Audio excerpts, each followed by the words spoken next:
My name is Cora Lindell. I'm 29 years old. When I was 23, my mother stood at a podium in front of 188 relatives at my grandmother's funeral and said, "Ruth poured everything she had into this family." And one of her grandchildren made sure that love was not wasted.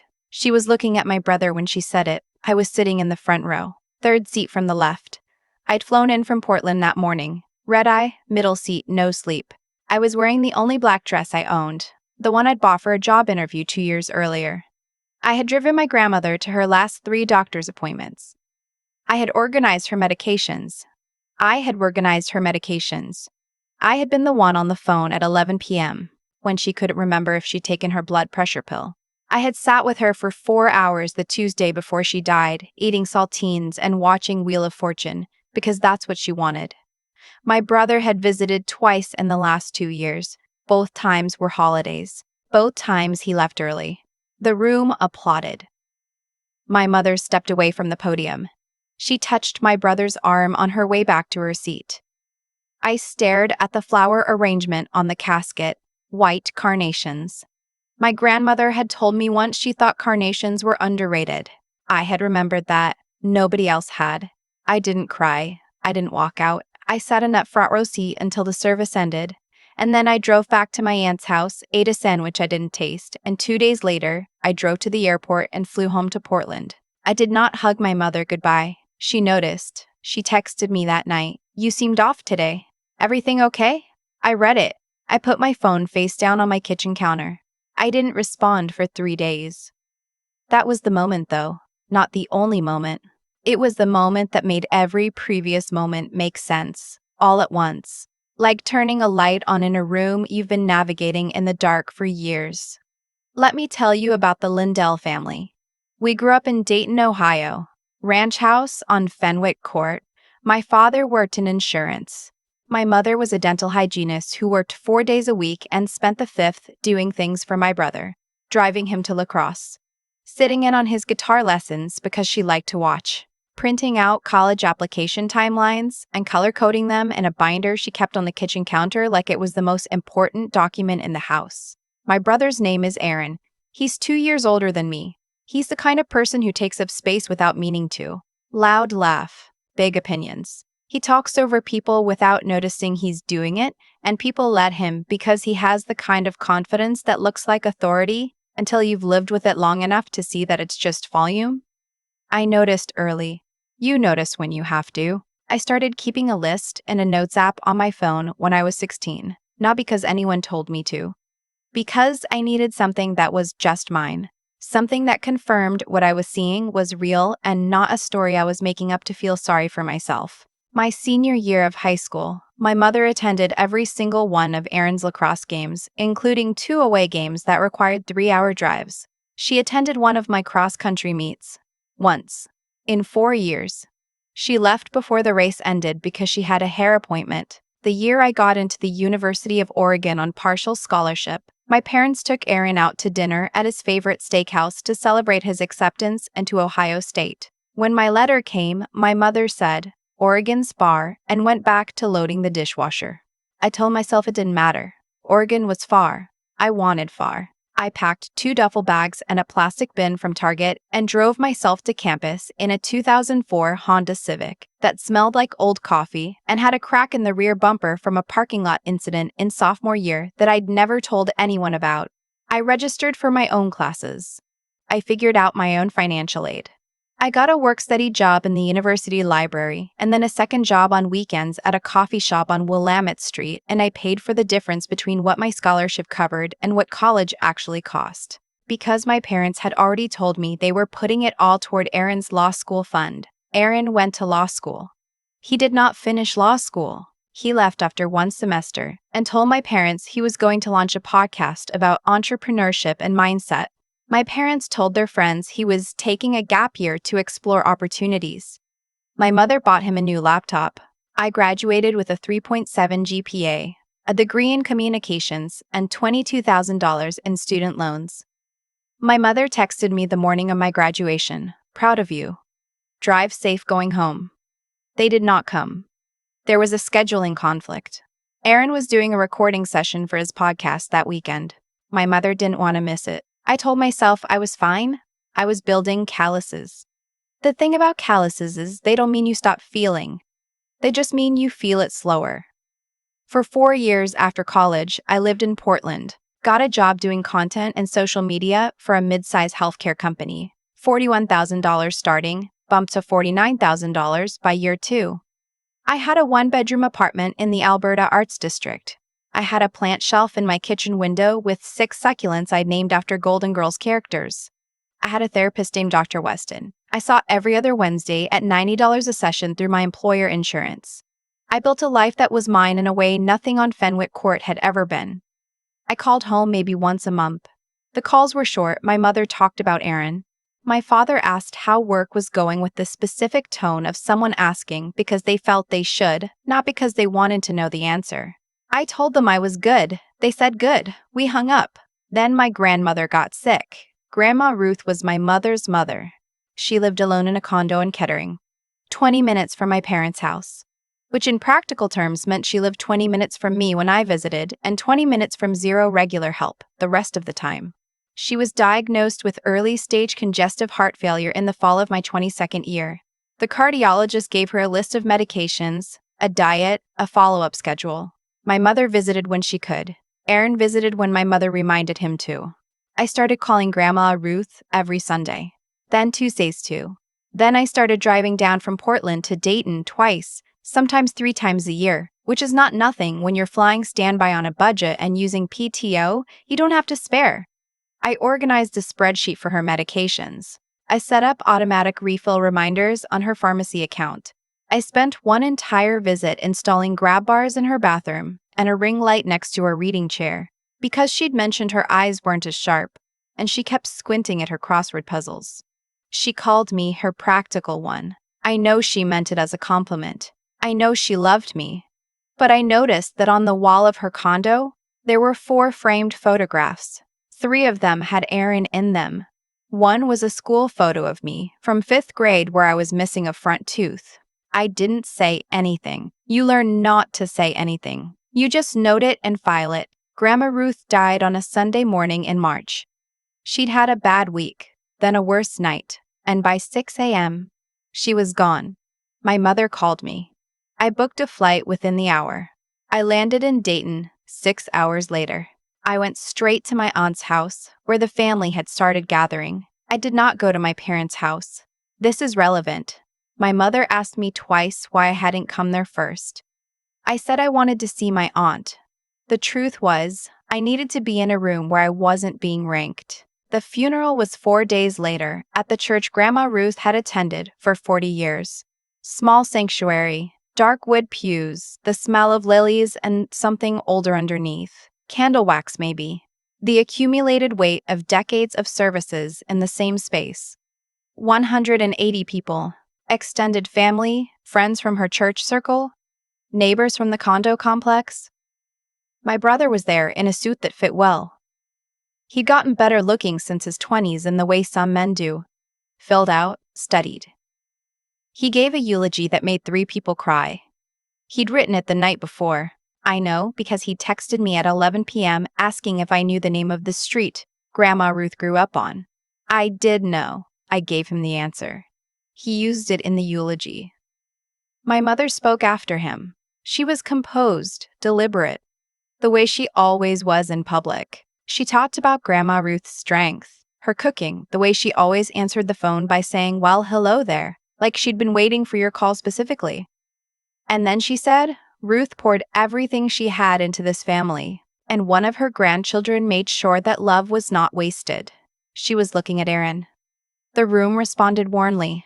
My cousin sitting next to me shifted slightly.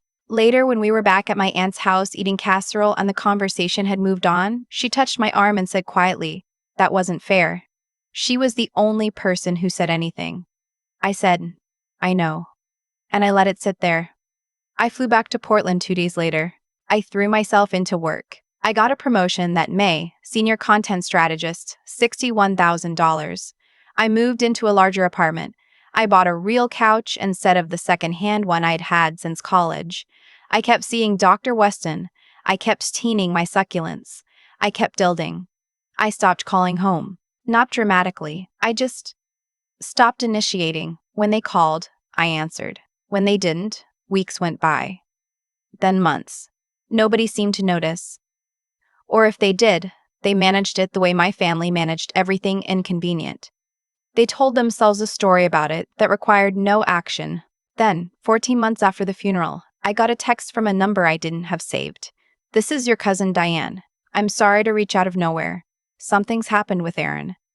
I stared at it for a moment. I hadn't talked to my cousin Diane in over a year. She was on my mother's side, quieter than the rest. The kind of person who only reached out when something was actually wrong. I typed back, "What happened?" She called instead of texting. I answered. Aaron had lost his job. Not the podcast. The podcast had faded out after 8 months with 11 regular listeners, 3 of whom were family members. After that, he'd gotten a position at a consulting firm in Columbus through a connection of my father's. Middle management, decent salary, the kind of job that looks more impressive from the outside than it feels from the inside. He'd been let go 4 months earlier. Performance issues, Diane said carefully. I asked her to be direct. He's been showing up late, missed deadlines. His manager put him on a PIP in January, and he was out by March. Okay, I said. People lose jobs. Cora. She paused. He hasn't told your parents the full story. They think he quit because the company culture was toxic. They've been covering his rent since April. He owes them almost $9,000 and the number keeps going up. And? She stopped again. And what? He's not looking for work. Like, at all. Your mom keeps telling people he's consulting independently, but he's been in that apartment for 4 months, and I don't think he's okay. He looks bad. He's not sleeping. He's spending money on things that don't make sense. I don't know exactly what's going on, but I don't think it's just stress. I asked her to tell me what she meant by spending money on things that don't make sense. She told me. I sat with that for a moment. Then I asked the question I already knew the answer to. Do my parents know the real situation? Long pause. I think they know more than they're saying. Your mom came by his apartment last month. She brought groceries. She told me afterward he was going through a transition. She said your dad was going to talk to some people about finding him a new position. There it was. The story management. The optics maintenance. The Lindell family way of dealing with inconvenient reality. Carefully and collectively look away from it, then describe it to other people, using words that make it sound like a choice. Why are you calling me? I said. Because he asked about you, Diane said. A few weeks ago when I was over there, he brought you up out of nowhere. He said he hadn't talked to you in a while and that he'd heard from your mom that you needed space. He seemed... I don't know. He seemed like he thought it was something he did. I felt something shift in my chest. What did my mom tell him exactly? That after Grandma's funeral you kind of withdrew. That you were dealing with some things and needed time. That's all she said. I put the phone against my shoulder for a second and breathed. Needed space. Like I'd decided. Like I'd chosen the quiet. Like the 14 months of not calling had been my decision made in a vacuum and not the natural result of what had happened in that sanctuary. With the dark wood pews and the white carnations and my mother at the podium looking at my brother like he was the whole point. She didn't tell him what she said at the funeral, I said. No. I called Dr. Wasn that evening, not her emergency line. Just her regular voicemail, asking if we could add a session that week. She called back within 2 hours. We talked for 50 minutes. She asked me the question she always asked when I was at a decision point. What are you actually afraid of here? I thought about it. Not the surface answer, the real one. I'm afraid of going back there and losing the version of myself I've spent 6 years building, I said. I'm afraid of walking into that family dynamic and shrinking back into the person who sat in that front row and stared at carnations and didn't say a word. She said, and what's the difference between that person and who you are now? I didn't answer out loud, but I knew. The difference was that now I knew the room, I knew the furniture, I knew where every piece was placed and why and what it cost. I wasn't going back blind. I was going back with a map I'd drawn myself. 3 days later, I called my mother. Her number was the same. She answered on the second ring. Her voice was careful and practiced, like she'd been expecting the call and had already decided how to take it. Cora, hi. Hi, Mom. I heard about Aaron. Slight pause. Who told you? Doesn't matter. Tell me what's actually happening. What followed was a 20-minute version of the careful story. He was in a transition. He was figuring out his next chapter. My dad had some leads. It had been a hard year for everyone. I interrupted her twice. The second time, I said, Mom, is he gambling? Silence. I'm not, Mom. A longer silence. We don't know that it's... Is he gambling? The longest silence. He's had some issues with... He's been spending money on sports betting. Online. We found out 2 months ago. We're handling it. You're covering his rent and calling it handling it. We're supporting him while he gets back on his feet. You're managing the story while he's falling apart. Her voice tightened. I don't think you have the full picture, Cora. I have enough of it. I kept my voice level. I want to ask you something, and I need you to actually listen, not respond. Just listen. She said nothing, which I took as consent. At Grandma Ruth's funeral, you stood at that podium in front of 180 people and said that one of her grandchildren made sure her love wasn't wasted. You were looking at Aaron. I was sitting in the front row. I had been the one driving her to appointments and managing her medication and sitting with her on her bad nights. Aaron visited twice in 2 years. I paused. You said that into a microphone. She was quiet for a moment.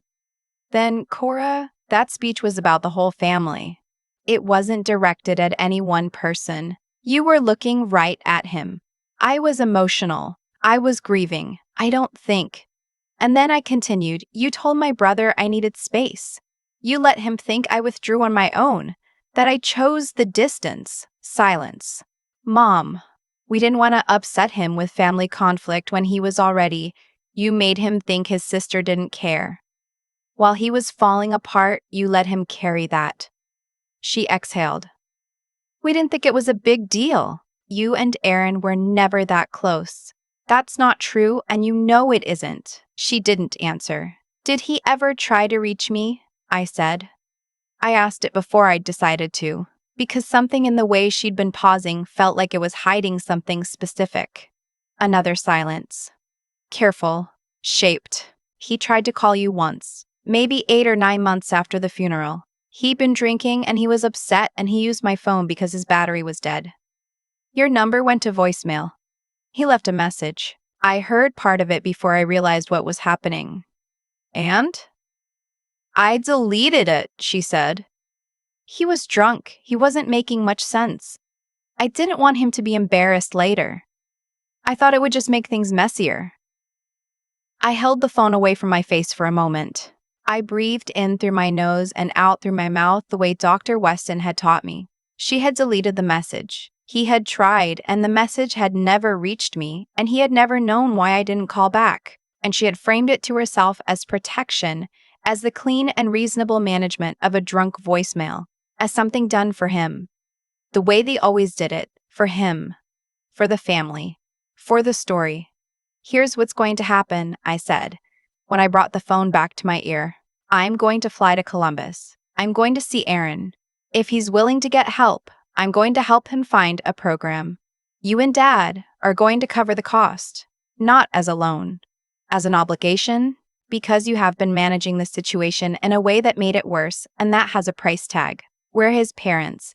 We've been trying. You told 180 people at your mother's funeral that he was the one who honored her legacy. While I was in the front row, you deleted a voicemail he left for me and let him think I didn't care. You've been covering his rent for 4 months and calling it support while he loses ground every week. Those are not small things. My voice was still even. Have your credit card ready. I'll send you the details. I booked a flight the following Thursday. Portland to Columbus, early morning. $214 round trip. I packed for 2 nights. I told myself one.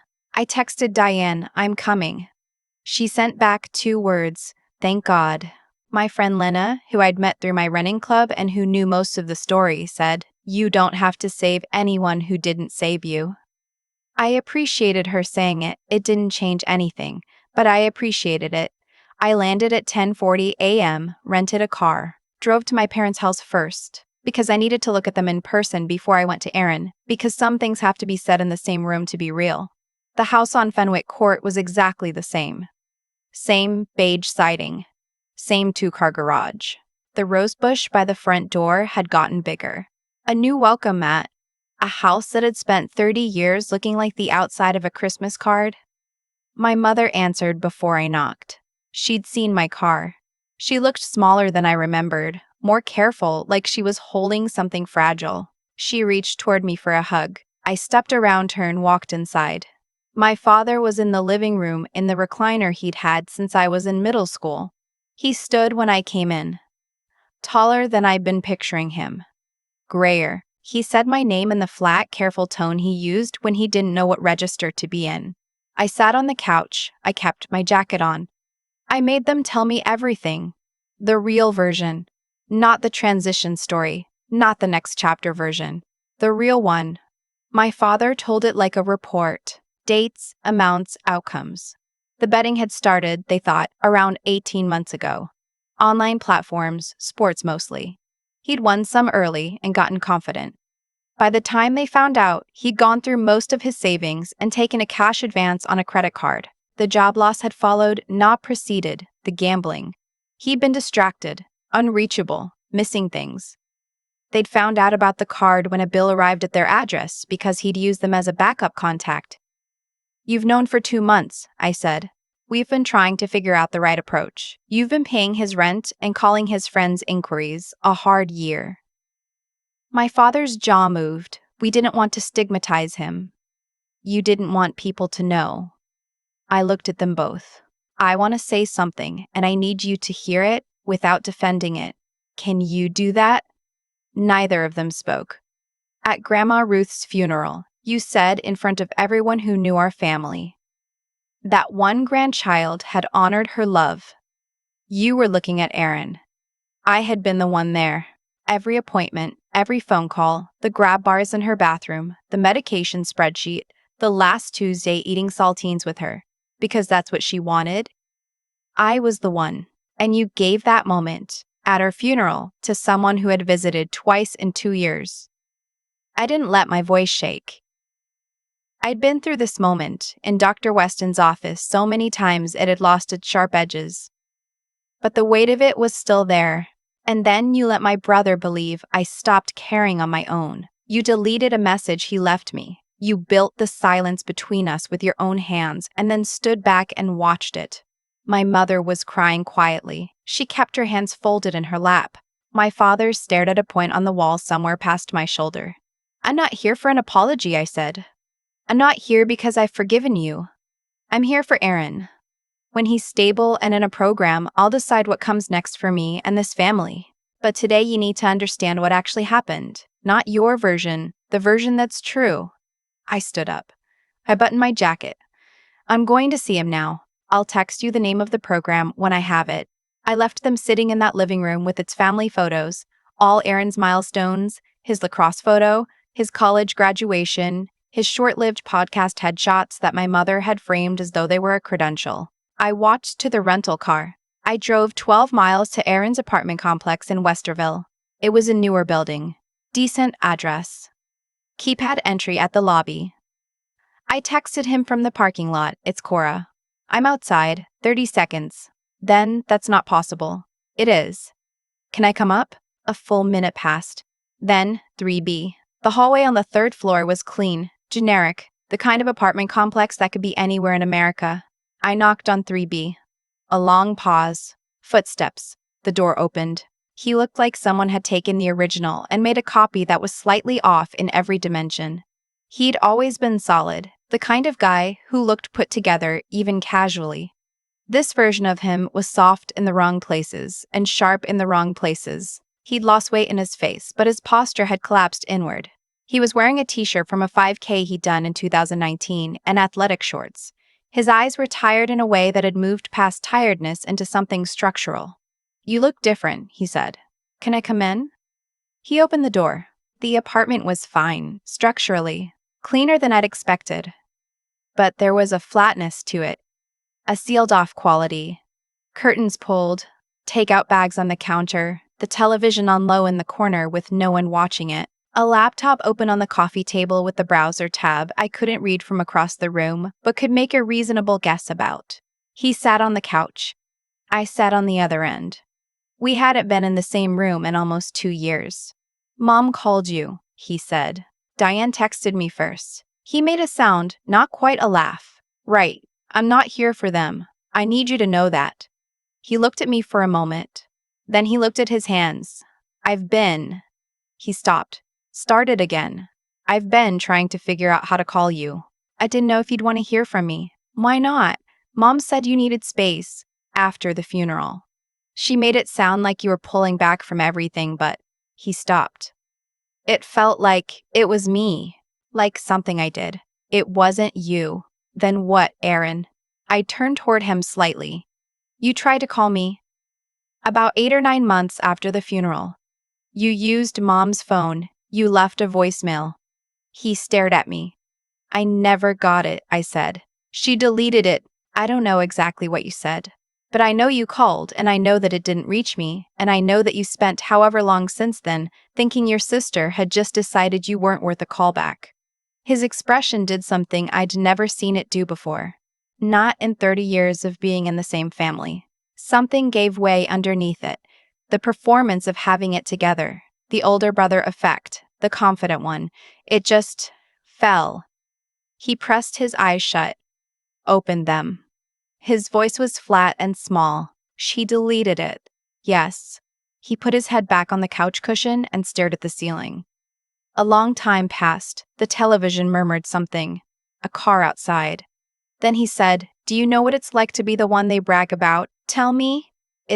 He exhaled slowly. "It's like every year the bar moves. You clear it, and instead of it being enough, they just raise it. And if something goes wrong, it's not just a disappointment. It's a betrayal. It's like you've broken something that belonged to them." He looked at the ceiling. "I got that consulting job because of Dad's contact. I never told anyone that. I let everyone think I'd earned it clean. Because that's what you do. You maintain the picture. You stay in the frame they built." I thought about the list in my notes app. 16 items by now, added over years. A record of the small and large indifferences that I'd needed to confirm were real. We'd both been tracking something. Different versions of the same problem. "I'm not going to pretend I wasn't angry at you," I said. "For the eulogy that was written on my information. For not saying anything when Mom did what she did at the podium. For being the easy choice for so long." I stopped. Let that land. "But I also know you were raised in the same house I was. Just a different position in it. And that cost you things I didn't see clearly until now." He looked at me then. Really looked. "I'm sorry," he said. For being the name she said. For not saying something. He stopped. "I never thought about what it was like to be you in that family. I think I knew somewhere, but I didn't let myself know it. I didn't rush to answer. I let it be there. His apology, sitting in the room with us, not cleaned up or managed. "I found a program," I said. "It's a residential facility in Nashville. 30 days, medical intake, gambling addiction specialist, individual therapy included. The intake coordinator's name is David, and he's expecting my call. It's $8,400 for the program. Mom and Dad are covering it. That's not negotiable." He started to say something. I kept going. "You don't have to have it together to go. You don't have to know what comes after. You just have to go. Because you are worth putting back together. Not for them. Not for whoever they wanted you to be. For you. The actual you, not the frame." I held his gaze. "But I need to know you want it. Not because I showed up. Not because of the money. Because you believe you deserve to come out the other side of this." He was quiet for a long time. Long enough that I started mentally preparing for no. Then he said, "I don't know how to start." "You don't have to know how. That's what the program is for." He nodded once, slowly, like it cost him something. "Okay." I called David that afternoon. There was an intake slot the following Monday. I drove Aaron to a hotel near Port Columbus International because he didn't want to stay with our parents, and I was offering my room. We ordered room service. He got the burger. I got the soup. He told me things about the last 18 months that I listened to without trying to fix, without advice, without the urge to make it make sense. I just let him talk. Around 11 p.m., he said, "I can't believe you flew here." I said, "I almost didn't." He nodded. That makes it mean more. Monday morning, I drove him to the airport at 5:30 a.m. His flight to Nashville was 7,015. We stood at security, and I handed him a folder, program information, intake forms, the number for their family liaison, a handwritten index card with my actual phone number on it, written in pen. Something he could hold. He took it.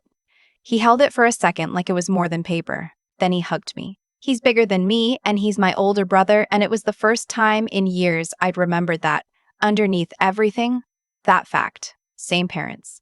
Same house. Different damage. "Are we going to be okay?" he asked. "You and me?" I thought about it honestly. Not hopefully. "I think we can build something real," I said. "Not what we should have had. Something real. Starting now. That's better than what I had an hour ago." He picked up his bag. He turned once at the checkpoint. He raised his hand. I raised mine back. He went through. I watched until I couldn't see him anymore. Then I went and got a bad airport coffee and sat by the window for a while before driving back to return the rental car. That was 9 weeks ago. Aaron has been in the program for 9 weeks. He calls me on Sundays. The conversations are careful still, finding their shape, but they're real. He told me last week that in group therapy he talked about our family for the first time, and that saying it out loud to people who didn't know the Lindell name, people who had no stake in the picture, had felt like putting something down he'd been carrying without realizing. He's asked about our parents twice, whether I think he should see them when he gets out. I've told him both times that's your call, and I'll respect whatever you choose. I'm not carrying that verdict for either of us. My parents have sent 3 texts since I flew home. Short. Checking on Aaron's progress. I've given them the minimum. He's doing well. The program is working. Nothing more. My father wrote once, "We'd like to talk when you're ready." I haven't responded yet. Not because I don't have words. Because I'm still choosing which ones are worth saying. My life in Portland is exactly what I left. My succulents, still alive, all 6 of them. My running club on Saturday mornings. Dr. Weston on alternating Wednesdays. Lena, who texted me when I landed back home, "How are you?" and actually wanted to know. Dr. Weston asked me 2 weeks ago what I'd learned about myself in all of this. I sat with it. The real answer, not the easy one. I learned that I could walk back into the house that had made me feel invisible, and I could speak clearly. I could say the real version of things to the people who had always preferred the managed one. I could stand in that living room with its wall of Aaron's milestones, and I could say, "This is what you did." Not with anger. Not with a need for them to collapse under the weight of it, just with clarity. And then I could button my jacket and walk to my rental car and still know exactly who I was. That's not nothing. That took 6 years to build. Aaron gets out in 3 weeks. He's already talking to an outpatient therapist in Columbus, looking at smaller work for now. Something that belongs to him, not to the story my parents needed him to live. He called last Sunday and said, "I've been thinking about something you said at the hotel, that we can build something real. I want to know what that actually looks like. For us, I don't think I ever had a real sibling relationship. I had an audience." I said, "Me neither. Let's figure it out slowly." He said, "Yeah, slowly sounds right. People ask me sometimes in therapy in my own head at 2 a.m. whether I should have stayed in Portland. Whether going back meant something it didn't mean. Whether showing up was the same as forgiving. It wasn't. I want to be clear about that. I went because Aaron was someone drowning in a current that our family had built. Current of expectation and performance and careful story management, and I was the one person who understood the current from both sides. I went because no one else was going to throw something real. Not managed. Not image conscious. Real. And then I drove back to the airport. I flew home to Portland. I watered my succulents. I went to my Wednesday appointment. I sat on my real couch in my real apartment and I was still completely myself. My name is Cora Lindell. I'm 29 years old. I was the one they seated at the end of the row, the one they moved around for convenience, the one whose grandmother's Saltine Tuesday didn't make the podium speech. I am not invisible. I never was. I just had to stop waiting for them to see me before I let myself take up space. And if you are somewhere in a front row right now, watching someone else receive credit for the thing you carried, I want you to know the podium is not the truth. The story they tell in front of other people is not the record. You know what you did. You know what it cost. Hold on to that. Build from there, that's yours. They can't reframe it. They can't delete it. It's already real. I've thought a lot about why things ended up the way they did. Not in a bitter way. More like someone turning over a stone they've been stepping around for years, finally curious enough to look underneath. Here's what I keep coming back to. The actions that go unacknowledged don't disappear. They accumulate. Every medication spreadsheet, every 3-hour drive, every Tuesday eating saltines with Grandma Ruth because that's what she needed. None of that vanished where my mother chose not to mention it at the podium. It lived in me. It shaped me. It became part of the architecture of who I am, in a way that no applause in a church sanctuary could ever touch. And on the other side of that same equation, every choice my parents made to protect the image instead of the person eventually came due, not as punishment, not as some external force settling a score, just as the natural, inevitable weight of decisions made over years.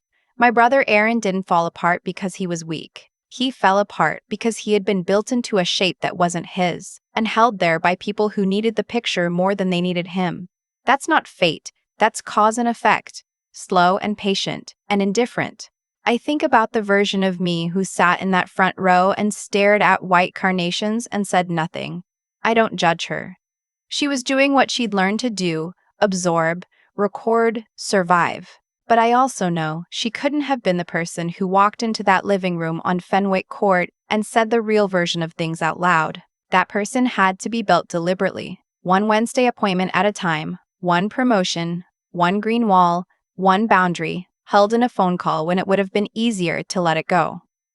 That's what I want to say about intelligence, real intelligence, the kind that actually helps you live. It's not about being the one who wins the argument. It's about being honest enough to see clearly when everything around you is designed to blur your vision. My family was fluent in blurred vision. I had to learn a different language, slowly, on my own. With help, I had to go find. And resilience isn't dramatic. It doesn't look like triumph. It looks like Cora Lindell at 5:30 in the morning in a Columbus airport, handing her brother a folder with his intake forms and a handwritten index card with her phone number. Because she decided he was worth the trip even when the math didn't add up in her favor. Resilience is deciding that your own life is worth protecting and that you're still capable of showing up for someone else. Not because you owe it to them, but because you know who you are. Aaron is 9 weeks into a program in Nashville. He calls on Sundays. The conversations are careful and real, and ours. That's something we are building from the ground up, without our parents' framing, without the old roles. It is imperfect and slow, and it is the most honest relationship I have ever had with anyone in my family. And I'm back in Portland. My succulents are alive. Dr. Wasn asks good questions. Lena checks in. I didn't save my family. I didn't fix my parents. I walked into the damage, said the true thing, did the useful thing, and walked back out, still knowing my own name. That's enough. That has always been enough. I just had to believe it first.